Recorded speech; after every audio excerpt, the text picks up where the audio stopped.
get this question a lot on who I look up to, but you know what I've realized in all of the years that I've spent in social media, that looking up to anyone that you find online is a really precarious decision, because I would say 9 times out of 10, the person that you look up to online is going to disappoint you, including myself. You know, I mean, I might not be everything that you feel you've consumed over time. I can do my best to put my most authentic self online, but if I meet somebody in person and I don't perform exactly what they've seen online for those 5 minutes that I get to catch them, then I have inherently just disappointed them, you know? So that gives me like a 30-second, 1-minute window to make sure that I show up exactly as I've shown up online, and that's not possible. It's not possible for anyone to do. So I think looking up to someone is really dangerous, especially on the online sphere. So I don't ever know how to answer this question. I think I used to answer it differently before, until I started realizing that the only person that I can really look up to is myself. I've got to look in the mirror and be really happy with like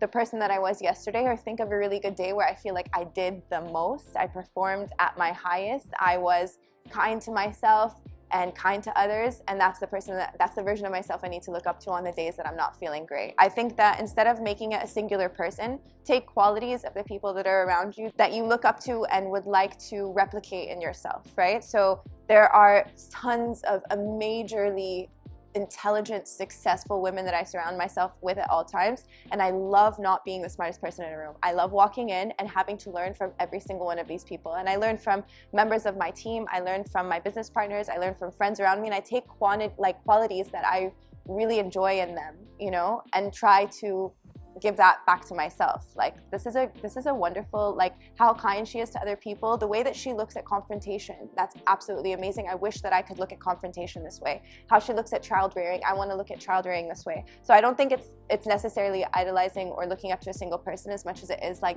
gathering qualities that you really respect in other people. Everything has happened for a reason. Everything has happened the way that it was meant to happen. I don't think that I could alter anything.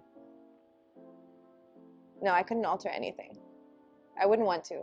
I don't think I'd want to alter anything. These were major life lessons. I am a much more zen person today because of all of the things that I've had to like go through in life. And all of my life choices have led me to be surrounded by women that I get to learn from, businesses that I have the blessing to grow. I walked into the salon the other day and I was working from the salon, and then I had to pass by the office to grab something. And then after passing by the office, I went home.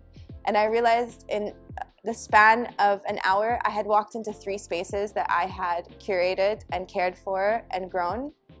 And it was majorly humbling to like realize that like this is what 33-year-old me has done. Like, I am so proud of myself. Every space that I walk into, I enjoy. Every space that I walk into feels like a part of my heart and a part of my home, and I'm incredibly lucky to have been able to have done that. So I don't think I would have changed anything.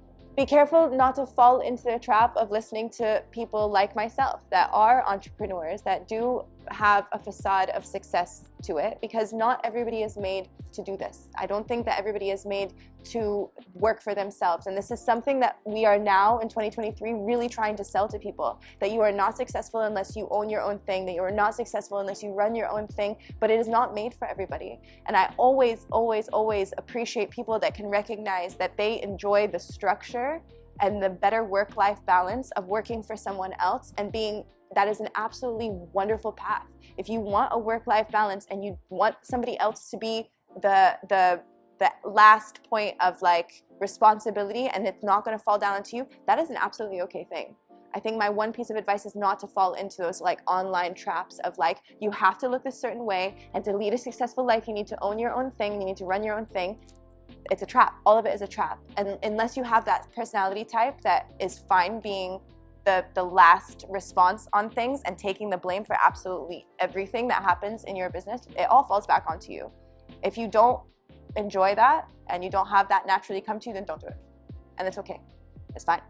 It does not make you any less successful in life to want to work a 9 to 5 and then go home and enjoy your 5 to 9. There is nothing wrong with that. That is absolutely, like Donna, my manager, and I have a running joke in the office sometimes when things get too much. We're like, what if we just have a coffee shop and every day we do the same thing? Like, beep, beep, beep, beep, beep, beep, beep. My brain would love it. my brain would thrive. My brain would be like, I know what to do today. Amazing. Like, just don't fall into the trap of having to have success in a certain way.